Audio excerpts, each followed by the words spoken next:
Here's what I did this week on the farm. My mom came to town. I went out of town this weekend, so my mom had to help cover me and hold down the fort a little bit. She is a really good woodworker, so she was able to help me with a lot of like the building projects I've been kind of working on. She also like is a gardener. We have a lot of the similar interests.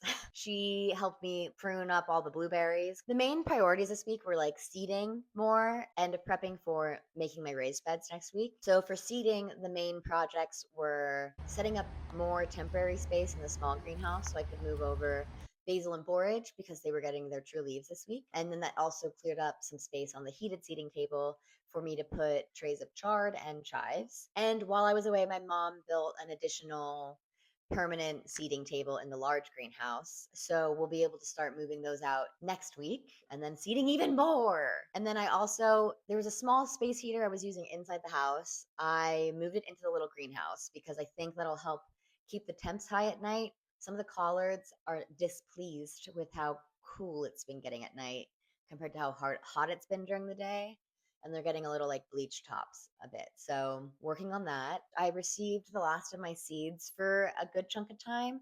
I needed to get an assortment of seeds to use for my baby green mixes. That's kind of what I'm going to be mostly be having at my first couple farmers markets.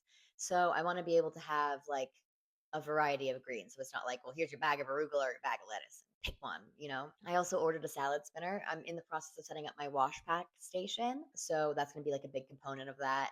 And I'm excited to start setting that up next week and preparing for pulling the sheets off or the tarps off the fields and finding a place to put them so that they won't be sitting in the sun and degrading too fast. And you don't want to keep them on the ground because the voles and the moles will go nuts. And I don't want that because I want to keep it as intact as possible. I am thinking that I'll cut one tarp into smaller tarps so that I can occultate like one or two rows at a time. And then preparing for making the raised beds also included cutting up some wooden stakes. And the plan for that is going to be putting a stake in each corner of where the beds are going to be. And then you tie a string around at the depth you want the soil to be. And then I'll be digging from where the path is going to be, I'll be digging out the soil and then putting that soil into where the bed's going to be.